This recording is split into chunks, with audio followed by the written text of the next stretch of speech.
full legal responsibility to all the victims of war on drugs, both legal and illegal. It is my humble submission, Mr. Chair, that the former President can be considered liable for all these crimes under the theory of conspiracy by being a principal by inducement.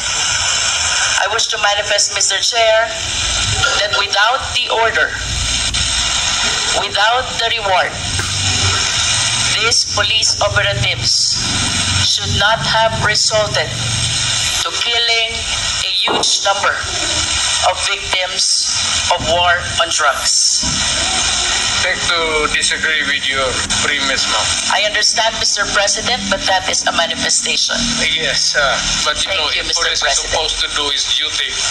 He goes to school for 2 years. He received instructions to how to go about his duty. And we have to give the presumption of regularity.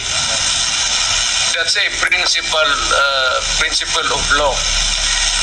Thank you, Mr. President. Pag every time na may ginawa kaya mo, in your favor is a principle of regularity. Presumption of regularity of of performance of official duty, Mr. President. Thank you for your enlightenment. Mr. President, I wish to ask, with all due respect, considering your statement of taking full legal responsibility both to legal and illegal activities, can I equate this statement of yours to an extrajudicial confession of guilt? Well, in a sense, yes. Wala na akong magawa eh. Are you saying yes, Mr. President? Yes, because I ordered the campaign against the drug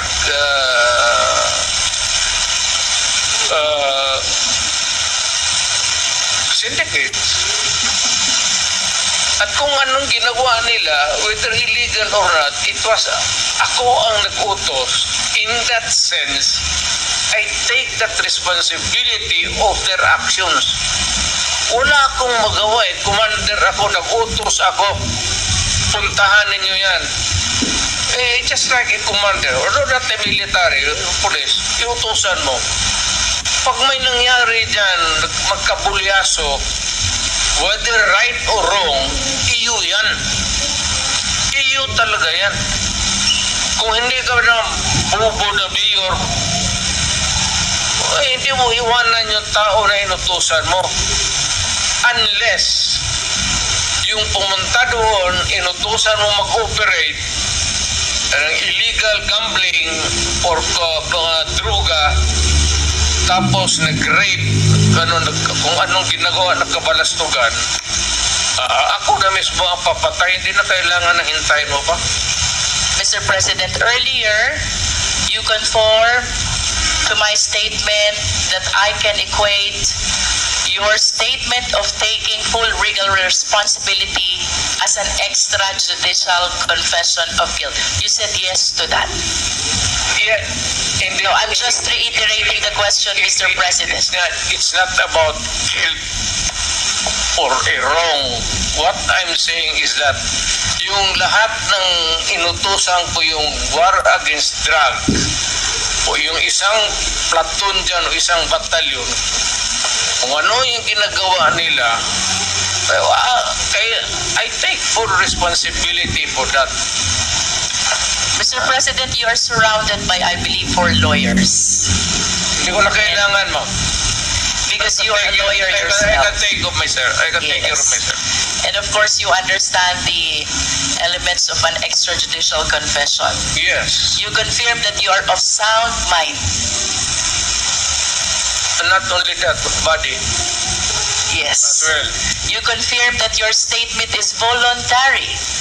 Yes.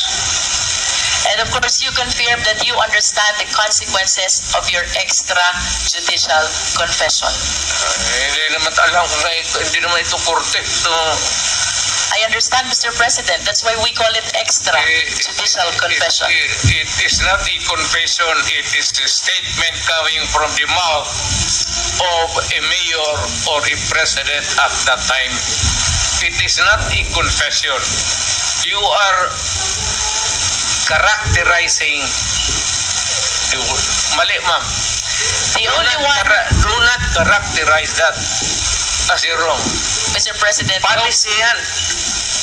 the only one that is missing among these elements is that it should be in writing.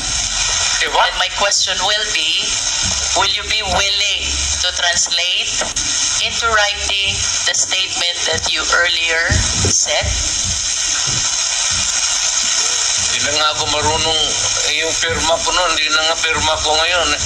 But of course, you have a lawyers to help and assist you prepare this written document. Hindi ko na kailangan yan. Babait ko pa writing dito na ngayon.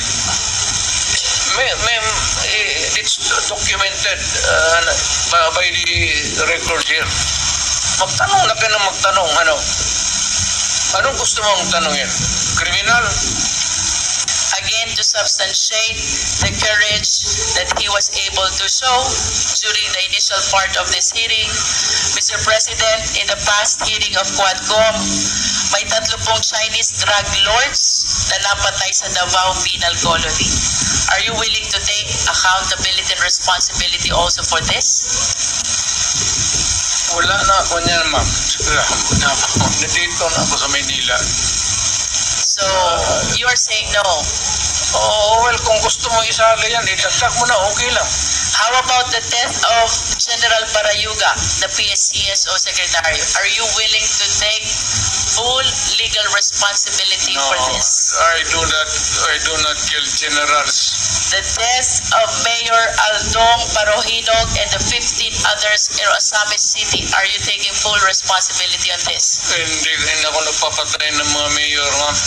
The death of Mayor Espinosa of Albuera Leyte, are you taking full responsibility on this? No, ma'am. That's my birthplace. The death of Tony Halili in Tanawan City.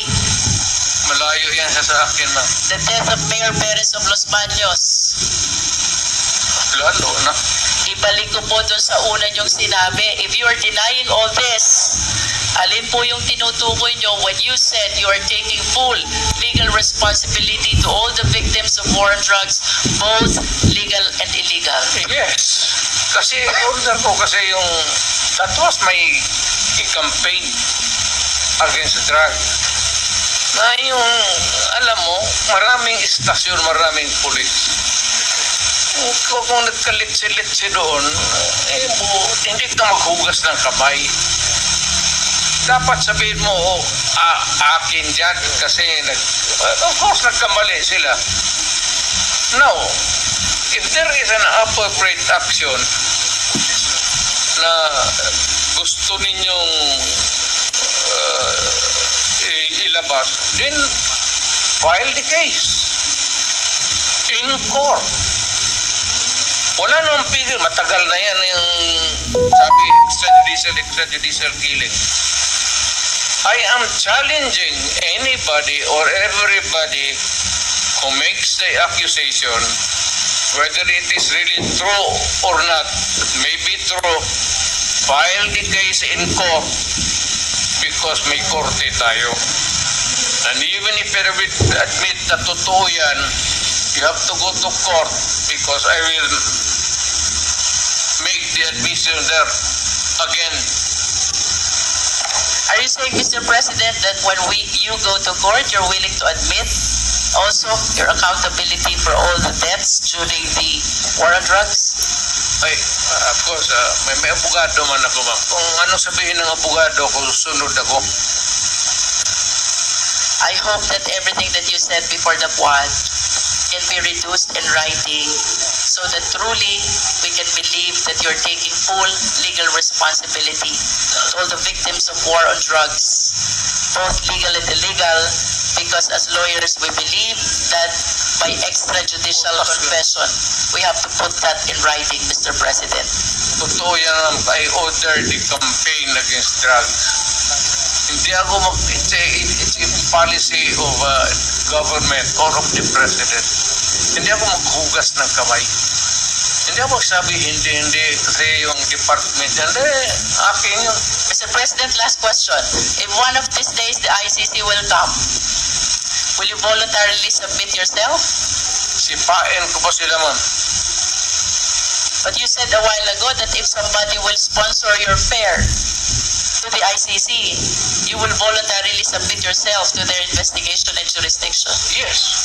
Pero kung sila magpunta dito, sipain ko. But will you confirm that you are willing to submit voluntarily yourself to ICC? Punta ko doon, sipain ko rin sila.